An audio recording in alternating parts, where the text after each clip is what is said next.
நடிகர் திரு டி ராஜேந்தர் செய்தியாளர்களை சந்தித்து வரும் நேரடி காட்சிகளை பார்க்கலாம். ஆனால் இன்றைக்கு காலை இங்கே வரும்போது எந்த ஆட்சி காலத்திலும் இல்லாதவாறு யாரும் கொடியோடு வரக்கூடாது என்று சொல்கிறார்கள். நான் கேட்கிறேன், எந்த அண்ணா திராவிட முன்னேற்ற கழகத்தை அண்ணாவுடைய இதயக்கனி புரட்சி தலைவர் எம்ஜிஆர் அவர்கள் ஆரம்பித்தாரோ அந்த அண்ணாவினுடைய பெயரை தாங்கிய இயக்கம்தான் இன்றைக்கு தமிழ்நாட்டை ஆண்டு கொண்டிருக்கிறது. 1967 ஆண்டு இந்த நாட்டை விட்டு 1947 இந்த நாட்டை விட்டு வெள்ளையர் என்ற கொள்ளையர் போயினர். 1967 இந்த நாட்டை விட்டு காங்கிரஸ் என்ற கொள்ளையர் போக வேண்டும் என்று எந்த லட்சிய கொடியை பேரறிஞர் அண்ணா தாங்கி பிடித்தாரோ அன்று 1967 இருந்து தொடங்கி இந்த நாள் வரை ஒன்று இந்த தமிழ்நாட்டை அண்ணாவால் தொடங்கப்பட்ட திராவிட முன்னேற்ற கழகம் ஆண்டிருக்கிறது. இல்லையா, அண்ணாவுடைய இதய கனியாம் புரட்சி தலைவர் பொன்மன செம்மல் மக்கள் திலகம் எம்ஜிஆர் அவர்கள் தொடங்கிய அண்ணா திராவிட முன்னேற்ற கழகம் ஆண்டிருக்கிறது. இந்த திராவிட கட்சிகள் இரண்டையும் தவிர வேறு யாரும் இந்த தமிழ்நாட்டை ஆளவில்லை.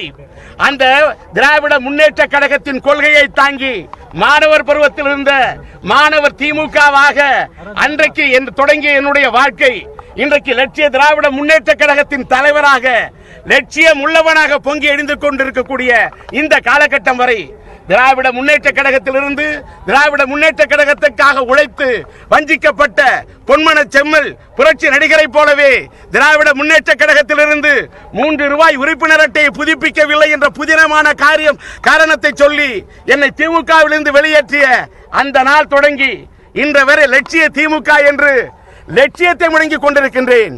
ஆனால் இன்று நாட்டிலே லட்சியம் இல்லாதவர்கள் எல்லாம் திராவிட பாரம்பரியத்திலே வந்தவர்கள் என்று அண்ணாவின் பெயரை சொல்லிக் கொண்டிருக்கும் போது சொல்கிறேன், இந்த அண்ணா நினைவிடத்துக்கு வருகிறோம், கொடியை தாங்கி வரக்கூடாதாம். எந்த கொடி அவர்கள் சொன்னது? கொடி தாங்கி வரக்கூடாது என்று. அண்ணாவால் உருவாக்கப்பட்ட திராவிட முன்னேற்ற கழகம் அண்ணா திமுக, அண்ணாவுடைய இதயக்கனி எம்ஜிஆர் அவர்களால் உருவாக்கப்பட்ட அண்ணா திமுக.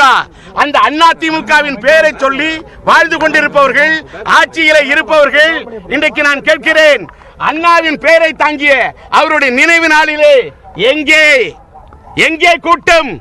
கோடியாக கூட்டம் வந்ததா? லட்சமாக கூட்டம் வந்ததா? கோடியை குவித்தவர்கள் எல்லாம் இன்றைக்கு இங்கே கொடியெடுத்து வரக்கூடாது என்று கொடிய சட்டம் போட்டால் பார்த்து கொண்டிருப்போமா? எந்த லட்சியத்துக்காக அண்ணா திமுகவை ஆரம்பித்தாரோ அந்த லட்சியம் நிறைவேறியிருக்கிறதா என்றால் இல்லை. எந்த லட்சியத்துக்காக அண்ணாவின் இதயக்கனி பொன்மன செம்மல் புரட்சி நடிகர் அண்ணா திமுகவை தொடங்கினாரோ அந்த லட்சியம் நிறைவேறியிருக்கிறதா? இல்லை. திராவிடம் தேய்ந்து விட்டது. திராவிட கட்சிகளின் கொள்கையும் தேய்ந்து விட்டது. லட்சியத்தை தொலைத்து விட்டார்கள். கோடிக்காக வாழ்கிறார்கள், கொள்கைக்காக வாழவில்லை. லட்சங்களுக்காக வாழ்கிறார்கள், லட்சியத்துக்காக வாழவில்லை. இல்லை என்றால் புரட்சி தலைவி பொன்மன செல்வி அம்மா அவர்கள் அப்போலோ மருத்துவமனையிலே 74 நாட்கள் வைக்கப்பட்டிருந்தாரே, என்ன நடந்தது என்பதை கட்சியின் மேல்மட்டத்தில் இருக்கக்கூடிய நிர்வாகிகள் கேட்காமல் இருக்கலாம். அதிமுகவின் தொண்டர்கள் ஏன் கேட்கவில்லை? இங்க ஒரு அம்மா கேட்டாங்க, என்ன பார்த்து, அம்மா போயிட்டாங்க என்ன பண்ண? அம்மா போயிட்டா சும்மா இருப்பியா? ஏன் கேள்வி கேட்க மாட்டியா? நாட்டில் ஓட்டு கொடுப்பாங்க, நோட்டு வாங்கி நோட்டு, அதை வாங்கிட்டு போடுவ ஓட்டு, அது தமிழ்நாட்டுக்கு நீ வைக்கிற வேட்டுன்னு ஒன்னு கை தட்டாங்க. கை தட்டாத, தன்னம்பிக்கையோடு சிந்திக்க ஆரம்பிங்க. இன்றைக்கு திராவிட நாட்டுக்கு 4 கதை எழுதி நாடு வாங்குவோம் என்று அண்ணா சொன்னார். திராவிட நாட்டு கொள்கை எல்லாம் என்றைக்கோ அண்ணா விட்டு விட்டார். இன்றைக்கு திராவிடன் என்னையே திராவிடம்? முதல்ல தமிழ்நாடு திராவிடன் என்றால் என்ன?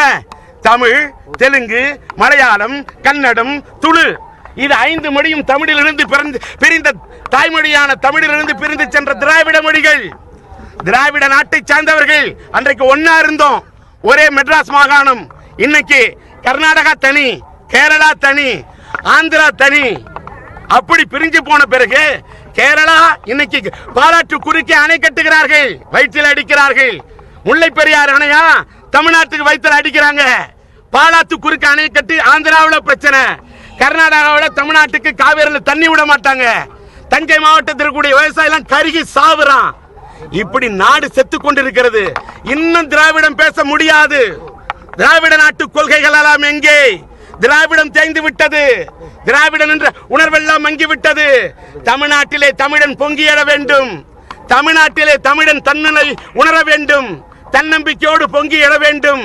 ஜல்லிக்கட்டு என்று குரல் கொடுத்தவுடன் இப்பொழுதுதான் தமிழனுடைய தமிழ் உணர்வு பொங்கி இருக்கிறது. இந்த உணர்வை கொண்டு தமிழ்நாட்டை வாழ வைக்க இளைஞர்களை திரட்டுவோம், மாணவர்களை திரட்டுவோம், தமிழர்களை திரட்டுவோம், புதிய சக்தியாக உருவெடுப்போம் என்று அண்ணாவுடைய இந்த நினைவு நாளிலே, இந்த அவருடைய நினைவிடத்திலே சூளுரைத்து புறப்படுகிறோம். எங்களிடம் இருப்பது லட்சியம், நாங்கள் வெற்றி பெறுவது நிச்சயம்.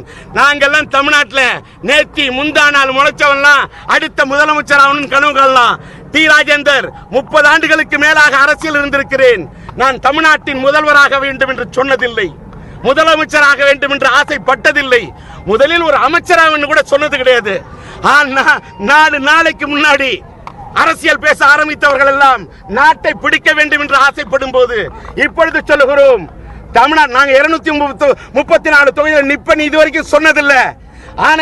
ஆனால் இன்றைக்கு திமுக அதிமுக இந்த கட்சியை தவிர தமிழ்நாட்டில் வேறு நிலையே இல்லை என்று ஒரு வெற்றிடம் உருவாகும் போது இந்த வெற்றிடத்தை நிரப்ப ஒரு உண்மையான தமிழ் உணர்வுள்ளவனாக, அண்ணாவின் கொள்கையை ஏற்று வந்தவனாக, புரட்சி தலைவருடைய எம்ஜிஆருடைய ரசிகனாக இருந்து புரட்சி தலைவரின் அந்த கொள்கைகளை நெஞ்சிலே தாங்கக்கூடியவனாக, புரட்சி தலைவி பொன்மனச்செல்வி அம்மா அவர்களுடைய லட்சியங்களை ஏற்றுக்கொண்டவனாக ஒரு புதிய பாதையை உருவாக்குவோம். நன்றி, வணக்கம்.